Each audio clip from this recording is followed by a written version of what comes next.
કમોસમી માવઠાના મારથી વ્યથિત ખેડૂતોની વહાર કોંગી નેતા પ્રતાપ દુધાત આવ્યા હતા। પૂર્વ ધારાસભ્ય પ્રતાપ દુધાતે મુખ્યમંત્રી ભૂપેન્દ્રભાઈ પટેલને પત્ર પાઠવ્યો છે। પ્રતાપ દુધાતે જણાવ્યું હતું કે તોકતે વાવાઝોડું બાદ 2024-25ની અતિવૃષ્ટિ અને ગઈકાલનો ભારે વરસાદથી ખેડૂતો તબાહ થયા છે। ખેડૂતોના દેવા માફીની ફરી માંગ કોંગી નેતા પ્રતાપ દુધાતે દોહરાવી હતી અને જણાવ્યું હતું કે ઘઉં, ચણા અને કેરીના પાકને વ્યાપક નુકસાન થયું છે। ખેડૂતો ખાતર, બિયારણ, દવા અને ડીઝલના ખર્ચ સામે ખેડૂતોની દેવા માફી થાય તે મહત્વનું। સર્વે કે નાના પેકેજ સામે ખેડૂતોને દેવા માફી યોગ્ય નિરાકરણ હોય તે અંગે દુધાતે પત્ર પાઠવ્યો છે। ખેડૂતોના હિતને મુદ્દે સરકાર સંવેદનશીલ બની દેવા માફી કરે તેવી લાગણી વ્યક્ત દુધાત દ્વારા કરવામાં આવી છે। મુખ્યમંત્રીને પાઠવેલા પત્રના માત્ર આશ્વાસન પૂરતા જવાબો હોય છે। દેવા માફી ખેડૂતોના હિતમાં હોવાનું દુધાતે જણાવ્યું હતું। વાત કરું તો સરકાર સાથે કુદરત પણ કોપાયમાન, સરકાર તો કોપાયમાન છે જ।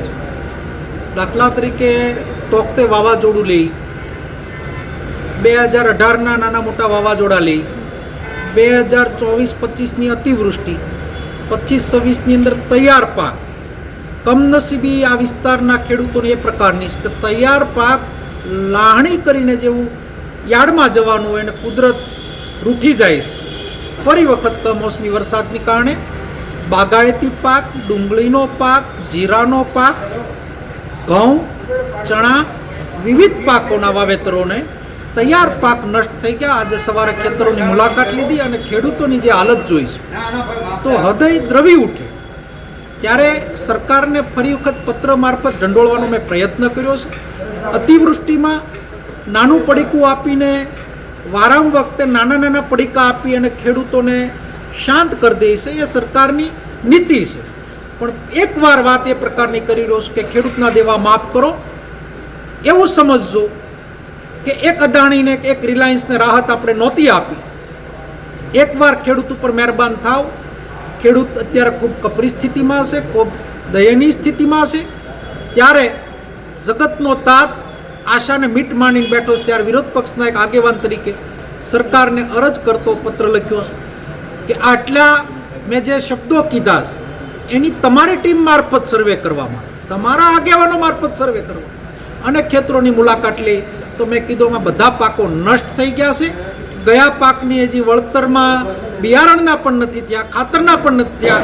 ત્યાં તૈયાર પાક અમારા વિસ્તારની અંદર ગઈકાલે જે નષ્ટ થયો, માટે ખેડૂતના દેવા માફ કરો એની વિનંતી કરતો પત્ર લખ્યો। તમે પત્ર પાઠવો તો મુખ્યમંત્રીના જવાબ આવે છે કે નહીં? લેખિત જવાબોમાં સરકાર સર્વે કરાવશું, તપાસ કરાવશું આવા આશ્વાસન આપતા જવાબો આવે છે। ત્યારે આશ્વાસન નથી જોતું। સરકાર પાસે ભંડાર ભરેલો છે, સરકાર પાસે અઢળક પૈસો છે, ટેક્સથી ખૂબ જ પૈસા, જીએસટીથી ખૂબ જ પૈસા આપ કમાણા છો। તો એક નાનું એવું સરકારને ખેડૂતના દેવા માફ કરવા એટલે ગુજરાતના સરકારને દેવા માફ કરવા ગૃહિણીના મીઠા બરાબર છે। એક નમકની કિંમત જે હોય એ પ્રકારનું છે, પણ નમક વગર કોઈ સબ્જી સારી ન લાગે। આ નમક ઘણું બધું સારું કામ કરી શકે।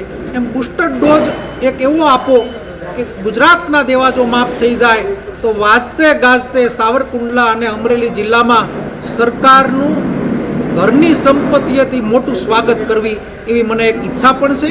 અને ફરીવાર કહું છું કે સરકાર, તમે અહીંયાથી જ્યાંથી હું વાત કરું છું દિલ્હી સુધી વન સાઇડ સક્રિય શાસન છે, વિરોધ પક્ષ 0 ઉપર છે। ત્યારે સરકારને દેવું હોય તો કોઈ એને રોકવા વાળું નથી। માટે સરકારને વિનંતી કરું છું કે ખેડૂતના દેવામાં